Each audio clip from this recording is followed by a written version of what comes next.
Again to our YouTube channel the GS solver. दोस्तों, आज की इस ज्योग्राफी की क्लास में हम भारत की तट रेखा के बारे में पढ़ने वाले हैं, यानी कि जो कोस्टल लाइन है इंडिया की, उसके बारे में पढ़ने वाले हैं। कितनी लेंथ है, कौन कौन से लाइंस हैं, ये आप मैप भी देख सकते हैं। इस तरीके से मैं आपको बताऊंगा। जहां पर जरूरत होगी मैप की, मैप भी मैं दिखाऊंगा। और ये ज्योग्राफी का क्लास 14 है। हो सकता है ये किसी क्लास के साथ कंबाइंड करके मिले आपको, या फिर अलग से भी मिल सकता है। पहले की दोस्तों, अगर आपने क्लासेस नहीं देखी हैं तो आप हमारे YouTube channel the GS solver की प्लेलिस्ट चेक कर सकते हैं। और प्लेलिस्ट में आपको ज्योग्राफी की प्लेलिस्ट मिल जाएगी, जहां पर आपको सारी वीडियोस लाइन बाय लाइन यानी कि एक एक करके मिल जाएंगे। आशा करता हूं कि आप वीडियो को लास्ट तक देखेंगे, और अगर आप हमारे YouTube channel the GS solver पे नए होंगे तो सब्सक्राइब भी करेंगे और अपने दोस्तों के साथ शेयर भी करेंगे। वीडियो पसंद आए तो वीडियो को लाइक कर दीजिए। और क्लास की पीडीएफ दोस्तों कहाँ पर मिलेगी? क्लास की पीडीएफ मिलेगी आपको हमारे टेलीग्राम ग्रुप पे। इससे पहले हमेशा की तरह हम नोट्स कवर करेंगे बुक की, उसके बाद क्वेश्चन पर आएंगे। तो तटीय भाग में सबसे पहले भारत की तट रेखा के बारे में हम बात करने वाले हैं। भारत तीन ओर से समुद्र से घिरा है। भारत का जो ऊपर वाला हिस्सा है वो तो हिमालय से घिरा हुआ है, आपको पता है। और जो नीचे वाला दक्षिणी हिस्सा है, इसमें तीन तरफ से समुद्र आते हैं, जिसमें एक साइड आपको अरब सागर मिलता है, अरेबियन सी। नीचे मिलता है आपको हिंद महासागर, और राइट साइड में मिलता है आपको बंगाल की खाड़ी। अब देखिएगा, भारत के तट रेखा की जो लंबाई है टोटल, ये है 7,516.6 किलोमीटर, और ये 1970 के आंकड़ों के अनुसार है। अगर नवीनतम आंकड़ों की आप बात करेंगे तो भारत की तट रेखा की कुल लंबाई हो जाती है 11,098.81 किलोमीटर। तो ये जो डेटा है वो आपको याद रखना है। नवीनतम आंकड़ों के अनुसार, यानी लेटेस्ट जो रिपोर्ट है उसके अकॉर्डिंग अगर आप देखिएगा, तो भारत के तट रेखा की कुल लंबाई है 11,098.81। भारत की तट रेखा पूर्व में बंगाल की खाड़ी, दक्षिण में हिंद महासागर और पश्चिम में अरब सागर सहित मुख्य भूमि और द्वीपों से घिरी हुई है। तो ये मैंने बताया था अभी आपको कि भारत के तीन ओर कौन-कौन से समुद्र हैं। तो मैंने ये भी इसमें बताया था कि पूर्व में बंगाल की खाड़ी है, दक्षिण में हिंद महासागर और पश्चिम में अरब सागर है। अब आगे आप देखिएगा, भारत की तट रेखा पर 9 राज्य हैं, यानी कि कितने ऐसे राज्य हैं जो जिनकी सीमा समुद्र से लगती है। तो आप देखेंगे कि भारत की तट रेखा 9 राज्य और 4 केंद्र शासित प्रदेश जुड़े हुए हैं तट रेखा से। आप ये चार्ट देखिए, जिसमें स्टार्टिंग के यानी कि पहले के आंकड़े 1970 के, और यहाँ पर जो संशोधित लंबाई है वो भी दी गई है। आप सबसे पहले देखिए गुजरात, जिसकी लंबाई है तट रेखा की 1214.7, लेकिन नवीनतम आंकड़ों के अनुसार इसकी लंबाई कितनी बताई गई है? 2340.64, तो दोगुने से थोड़ा कम है। महाराष्ट्र की लंबाई कोस्टल एरिया की आप देखेंगे, कोस्टल लाइन की लंबाई ये है 652.6 पहले के डेटा के अनुसार, और जो लेटेस्ट डेटा है उसके अकॉर्डिंग है ये 877.97। गोवा की लेंथ कितनी है? 101, और नवीनतम आंकड़ों के अनुसार 193.95। कर्नाटक का 280, और नवीनतम के हिसाब से 343.30। केरल का जो है वो पहले था 569.7, और लेटेस्ट रिपोर्ट के अकॉर्डिंग ये कितना है? 600.15 है। फिर ऐसे ही तमिलनाडु का आप देख सकते हैं, ओल्ड में ये 906.9 है, लेटेस्ट में ये 1068.69 है। आंध्र प्रदेश 973.7, और लेटेस्ट डेटा के अनुसार 1053.07। वैसे ही उड़ीसा, पश्चिम बंगाल, दादरा और नगर हवेली तथा दमन एवं दीव। लक्षद्वीप का पहले था कोस्टल लाइन 132 किलोमीटर का, लेकिन अभी लेटेस्ट रिपोर्ट के अनुसार ये 144.80 हो चुका है। ऐसे ही पुडुचेरी का, अंडमान निकोबार का पहले 1962 था, अभी ये 3083.50 हो चुका है। और टोटल देखिएगा तो ओल्ड रिपोर्ट के अनुसार ये 7516.6 था, और लेटेस्ट रिपोर्ट के अनुसार ये 11,098.81 है। और ये कहाँ से लिया गया है? ये जो रिपोर्ट लिया गया है, ये गृह मंत्रालय भारत सरकार के रिपोर्ट से इसको उठाया गया है। अब आप देखेंगे 26 जनवरी 2020 से दमन और दीव तथा दादरा और नगर हवेली को एक साथ मिला दिया गया और एक केंद्र शासित प्रदेश बना दिया गया, जिसका नाम दादरा और नगर हवेली तथा दमन और दीव कर दिया गया। यानी नाम तो दोनों को मिला दिया गया है और एरिया भी दोनों का मिला दिया गया है। भारत की मुख्य भूमि से लगे हुए कुल तट लंबाई कितनी है?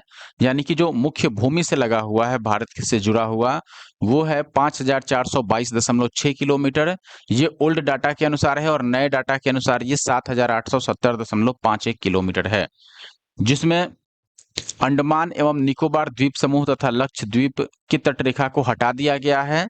क्यों हटाया गया है? क्योंकि ये मुख्य भूमि से नहीं जुड़ा है। अगर आप मैप देखते हैं, जैसे मान लो नीचे यहाँ पर मैप है, देखिए। जब ये मैप देखिएगा कोस्टल एरिया में, तो ये लक्षद्वीप है और यहाँ पर देखेंगे कि ये अंडमान निकोबार है। और मुख्य भूमि से जुड़े हुए का मतलब क्या है कि ये भारत का मैप है, तो इसमें ये मुख्य भूमि से जुड़ा हुआ कोस्टल लाइन, ये लाइन जो मैं ड्रॉ कर रहा हूँ, तो ये जो लाइन है, ये मुख्य भूमि से जुड़ा हुआ है। और जो द्वीप समूह महासागर में स्थित हैं, जैसे कि यहाँ पर हो गया आपका अंडमान निकोबार और यहाँ पर हो गया लक्षद्वीप, ये दोनों ही मुख्य भूमि से अलग हैं। तो इनको छोड़कर यहाँ पर बात की गई है कि इनको अगर छोड़ दिया जाए तो लेंथ कितना होगा? यहाँ पर आपने देखा पुराना डाटा के हिसाब से ये लेंथ है 5422.6 और नए डेटा के अनुसार यह 7870.51 है। और ऐसे ही मुख्य भूमि से दूर कुल तट की लंबाई, यानी कि अब मुख्य भूमि को अगर छोड़ दिया जाए तो जो आपका अंडमान एंड निकोबार था और साथ में लक्षद्वीप, केवल इनकी तट लंबाई की बात की जा रही है जो मुख्य भूमि से नहीं जुड़े हुए हैं। तो ओल्ड डेटा के अनुसार यह 2094 है और नए डेटा के अनुसार यह 3228.3 किलोमीटर है। और भारत में राज्यों में गुजरात राज्य की तटरेखा सबसे अधिक लंबी है और सर्वाधिक छोटी तटरेखा किसकी है? गोवा की। ओल्ड डेटा के हिसाब से आप देखिएगा तो गुजरात की जो कोस्टल लाइन है वो लगभग आपको 1214.7 किलोमीटर की बताई गई है और गोवा की जो लेंथ बताई गई है 101 किलोमीटर की। ध्यान रखिएगा ये राज्यों में है। अगर केंद्र शासित प्रदेशों को भी मिलाया जाए तो सबसे छोटा जो कोस्टल लाइन होगा दोस्तों, वो हो जाएगा आपका दादरा और नागर हवेली, जिसका 42.5 किलोमीटर का कोस्टल लाइन है। और अगर आपसे केंद्र शासित प्रदेशों में सबसे अधिक लंबा पूछा जाए तो अंडमान एंड निकोबार का होगा। अब ये आपने मैप में भी मैंने आपको ये दिखा ही दिया, जैसे ये कोलकाता से शुरू होता है, यानी कि पश्चिम बंगाल से कोस्टल लाइन शुरू होता है, फिर पश्चिम बंगाल के बाद आता है आपको उड़ीसा का, उड़ीसा के बाद आ जाएगा आंध्र प्रदेश का विशाखापट्टनम, फिर आंध्र प्रदेश के बाद आ जाएगा यहाँ पर तमिलनाडु, आप देखिएगा तमिलनाडु का खत्म होगा, फिर केरल, कर्नाटक, गोवा, यहाँ पर गोवा के बाद महाराष्ट्र आ जाएगा, फिर गुजरात आ जाएगा। तो सबसे छोटा कोस्टल लाइन गोवा का है, जो कि हमने देखा 101 किलोमीटर का है ओल्ड डेटा के अनुसार। अब आगे बढ़ते हैं और ये अंडमान निकोबार का कोस्टल लाइन भी 2000 के करीब है, 1962 ओल्ड डेटा के अनुसार आप देखिएगा तो। आगे देखिएगा, अंतः स्थल से सागर की ओर निकले भागों को मिलाने वाली सीधी रेखा को आधार रेखा कहते हैं। किसी भी क्षेत्र के प्रादेशिक जल क्षेत्र को क्षेत्रीय सागर कहा जाता है। प्रादेशिक जल क्षेत्र का मतलब हुआ कि कोई देश जो है, अगर उसका सीमा किसी भी सागर से मिलता है, मान लीजिए जैसे हम इंडिया की ही बात करें तो नीचे हिंद महासागर है, तो अब हिंद महासागर का कहाँ तक का हिस्सा भारत के एरिया में आता है। जैसे मान लीजिए अगर दूसरी तरफ जैसे इधर श्रीलंका ही है, तो श्रीलंका भी तो अपना एरिया कुछ बना के रखा होगा कि हिंद महासागर में उसका अपना कितना एरिया है। तो किसी भी देश का प्रादेशिक जल क्षेत्र को क्षेत्रीय सागर कहते हैं, जहां तक वह अपना विस्तार या फिर जहां तक उस देश का अधिकार होता है उस जल क्षेत्र में। क्षेत्रीय सागर यानी टेरिटोरियल सी की दूरी आधार रेखा से सागर की ओर नापी जाती है, जो सामान्यतः 12 समुद्री मील तक होती है। इस क्षेत्र में अब देखिए, इसका मैंने पार्ट 1 में, अगर आपने ज्योग्राफी का पार्ट 1 देखा होगा मेरा, तो बहुत अच्छे से मैंने वहां पर मैप के थ्रू आपको बताया है और बहुत अच्छे से समझाया है। अगर आपने नहीं देखा है जरूर देखिए। इस क्षेत्र के उपयोग का भारत को संपूर्ण अधिकार प्राप्त है। देखिए, जो क्षेत्रीय सागर होता है, जिसको प्रादेशिक जल क्षेत्र हम बोलते हैं, वहाँ तक उसकी लेंथ पहले कहाँ तक होता है ये? तो ये देखिए, जैसे मान लीजिए यहाँ पर एक मैप में दिखाया गया है। ये इंडिया का कोस्टल लाइन है मान लीजिए, तो यहाँ से 12 मील की दूरी तक, ये 12 मील की दूरी है, 12 मील की दूरी तक क्षेत्रीय सागर हुआ, यानी कि जहाँ तक भारत अपना संपूर्ण अधिकार रखता है और इसके अंदर ये कुछ भी अपना कार्य कर सकता है। फिर ऐसे ही 12 मील ये बढ़ते जाता है, जैसे आप देखेंगे कि इस क्षेत्र पर भारत का संपूर्ण अधिकार प्राप्त है। इसके बाद आता है कंटिजियस जोन। कंटिजियस जोन क्या होता है? समीपस्थ मंडल, जो कि आधार रेखा से 24 मील की दूरी तक होती है। यानी कि जो भारत की आधार रेखा है उससे 24 मील की दूरी मान लो, या फिर शुरू से जो हमने अभी क्षेत्रीय सागर देखा था 12 मील की दूरी, उसके बाद और 12 मील जोड़ लो तो भी वही बात होगा। इस क्षेत्र में भारत को सीमा शुल्क वसूली और वित्तीय अधिकार प्राप्त है। यानी कि इस क्षेत्र तक आधार रेखा से अब ये आता है समीपस्थ मंडल यानी कंटिजियस जोन। तो ये आपका था क्षेत्रीय सागर का प्रादेशिक जल क्षेत्र शुरू से 12।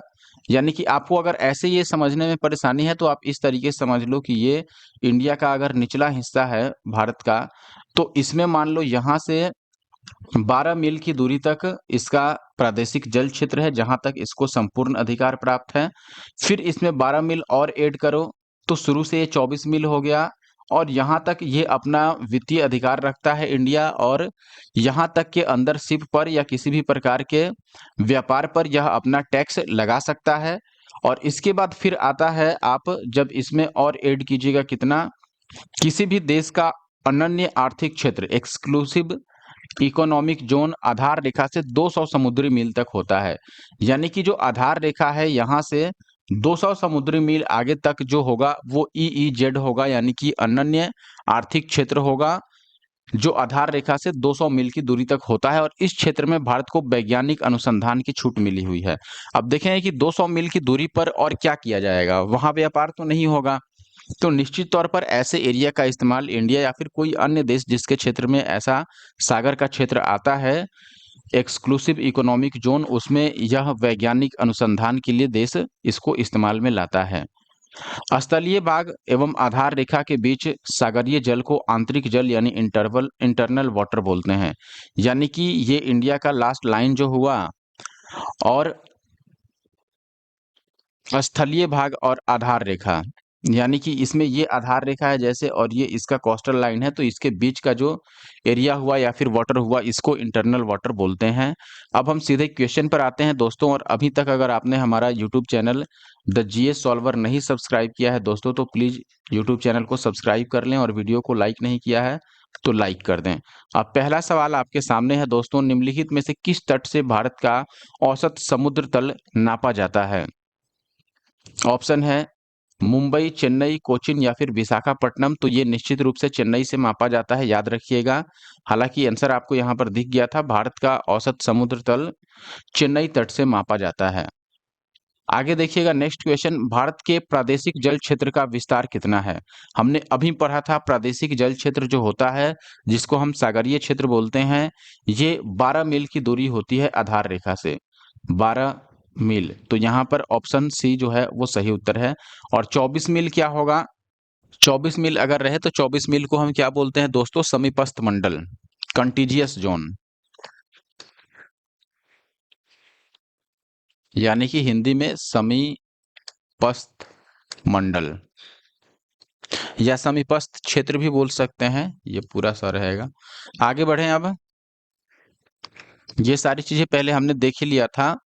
किसी भी क्षेत्र के प्रादेशिक जल क्षेत्र को क्षेत्रीय सागर कहा जाता है, और क्षेत्रीय सागर की दूरी आधार रेखा से सागर की ओर मापिएगा तो यह कितना होगा? 12 समुद्री मील होगा। सवाल दोस्तों है, भारत के तट रेखा की कुल लंबाई कितनी है? ऑप्शन है 3500, 6800 या 7500। तो हमने अभी पढ़ा था कि तट रेखा की जो कुल लंबाई है दोस्तों, ये 7516 दशमलव कुछ है, 0.6 के आसपास है, इतना किलोमीटर। ये ओल्ड डेटा के हिसाब से है, और न्यू डेटा के हिसाब से अगर आप देखोगे तो 11,098.81 किलोमीटर की कुल तटीय रेखा की लंबाई बताई गई है। तो इसमें आप देखेंगे नन ऑफ दीज तो ऑप्शन में नहीं है, तो हम उसको नहीं लगा सकते हैं। तो 7516.6 के जो सबसे करीबी ऑप्शन है, ऑप्शन डी, इसको हम सही मानेंगे। यहाँ पर भी वही बात लिखा है, ये ओल्ड डेटा है, ये न्यू डेटा है, और जब सबसे निकट का जो ऑप्शन है वो है ऑप्शन डी। आगे बढ़ें दोस्तों, अगला सवाल आपके सामने है, भारत की तटरेखा कितनी लंबी है? यहाँ पर भी वही बात है, लेकिन सारे ऑप्शन दूर दूर हैं। 7516 के करीब भी कोई नहीं है, इसलिए सारे ऑप्शन को यहाँ पर बुक में गलत मान लिया है। और ये बीपीएससी में 1994 में क्वेश्चन आया था, उस समय भी बीपीएससी गलत सवाल पूछती थी, और आज भी गलत सवाल बीपीएससी में आता ही है कुछ ना कुछ। आप देखेंगे कि भारत के निम्नलिखित राज्यों में से किसकी तटरेखा सबसे अधिक लंबी है? हमने देखा भी था कि सबसे अधिक तटरेखा की लंबाई किसकी है? गुजरात की। जो तटरेखा की लंबाई है, इसका ओल्ड डेटा के अनुसार 1000 से अधिक है। लगभग ये 1214.7 के आसपास है ओल्ड डेटा के अनुसार। तो फिलहाल ओल्ड डेटा ही याद रखिए, क्योंकि क्वेश्चन में ओल्ड डेटा ही देखे जाते हैं। और न्यू डेटा भी अगर आप पूछिएगा तो इसका डबल 2300 कुछ है, वो 2340 के आसपास है।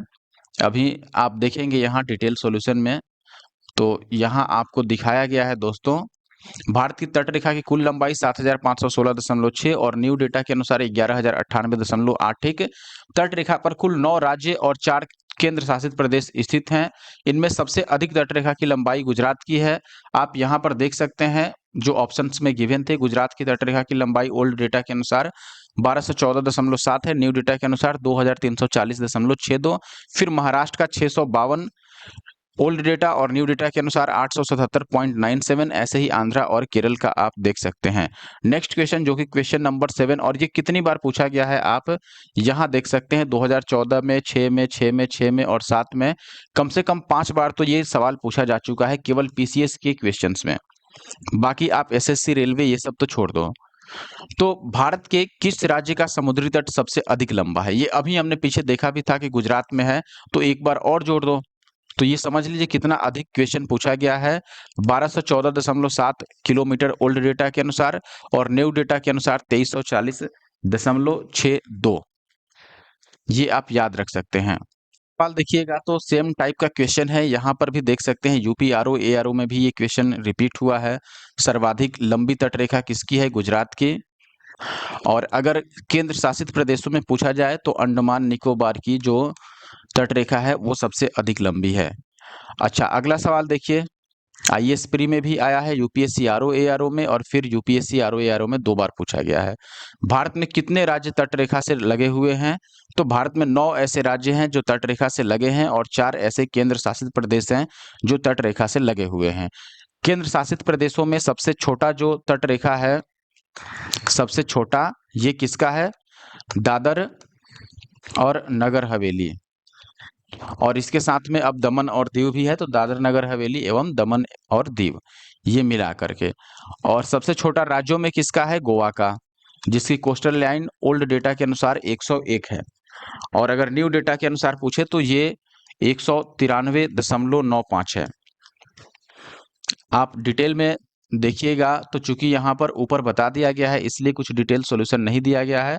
अगला सवाल 1994 आईएएस प्री में पूछा गया, प्राचीन भारतीय ऐतिहासिक भूगोल में रत्नाकर नामक सूचक क्या था? रत्नातक क्या था? तो रत्नाकर था दोस्तों, यहाँ पर ऑप्शन है, रत्नाकर किसको सूचित करता था? अरब सागर का सूचक था, या फिर बंगाल की खाड़ी का सूचक था, या फिर हिंद महासागर का सूचक था, या प्रयाग में गंगा, यमुना और पौराणिक नदी सरस्वती के संगम का सूचक था? तो याद रखिए दोस्तों, रत्नाकर जो था ये हिंद महासागर का सूचक था, यानी कि ऑप्शन सी जो है ये यहाँ पर सही उत्तर है, ऑप्शन सी। आगे देखिएगा कि यहाँ पर भी दिया गया है कि प्राचीन भारतीय ऐतिहासिक लक्ष्यों में हिंद महासागर को रत्नाकर यानी ज्वेल ऑफ माइन से संबोधित किया गया है, इसलिए ऑप्शन सी सही होगा। अगला सवाल है कि सर्वाधिक तटीय अपरदन कहाँ होता है, या फिर क्यों होता है? सर्वाधिक तटीय अपरदन यानी कि तट जो टूटता है वो क्यों टूटता है? ज्यादातर लहरों से, धाराओं से, ज्वार भाटा से, या फिर सुनामी लहरों से। बता दूं दोस्तों कि सर्वाधिक जो तट रेखा का अपरदन होता है या तटीय अपरदन होता है, ये लहरों के कारण होता है, क्योंकि जब समुद्र की तेज लहरें सीधे कोस्टल लाइन की तरफ आती हैं तो मुख्य भूमि से जब टकराती हैं तो कुछ ना कुछ मिट्टी या फिर जो भी वहां पर ठोस चीज होता है उसको अपने साथ बहाकर वापस ले जाती हैं। यहाँ डिटेल में देखेंगे तटीय अपरदन में समुद्री लहरों, ज्वार भाटा, धाराओं, सुनामी लहरों तथा मानवीय क्रियाकलाप आदि प्रमुख भूमिका होती है इनकी, लेकिन इनमें सर्वाधिक तटीय अपरदन लहरों द्वारा होता है। और ये आखिरी क्वेश्चन था। इसके बाद आप देखेंगे कि पूर्वी एवं पश्चिमी तट, इसके बारे में पढ़ना है, तो हम फिर नेक्स्ट क्लास में इसके बारे में पढ़ेंगे। अब तक अगर आपने लास्ट तक वीडियो देख लिया और हमारे YouTube channel the GS solver को सब्सक्राइब नहीं किया है, तो ज़रूर इस YouTube channel the GS solver को सब्सक्राइब कर लें। और साथ ही साथ आप अगर वीडियो को लाइक नहीं किए हैं, तो प्लीज़ वीडियो को लाइक कर दीजिए और अपने दोस्तों के साथ शेयर भी ज़रूर कीजिए। आप में से 90% से अधिक लोग हैं जो लाइक नहीं करते हैं और शेयर नहीं करते हैं और ना ही कोई कमेंट करते हैं, तो आप सभी से रिक्वेस्ट है कि वीडियो को लाइक, कमेंट और शेयर ज़रूर कीजिए, जहाँ तक पॉसिबल हो। मिलते हैं नेक्स्ट वीडियो में। Thank you for watching the video.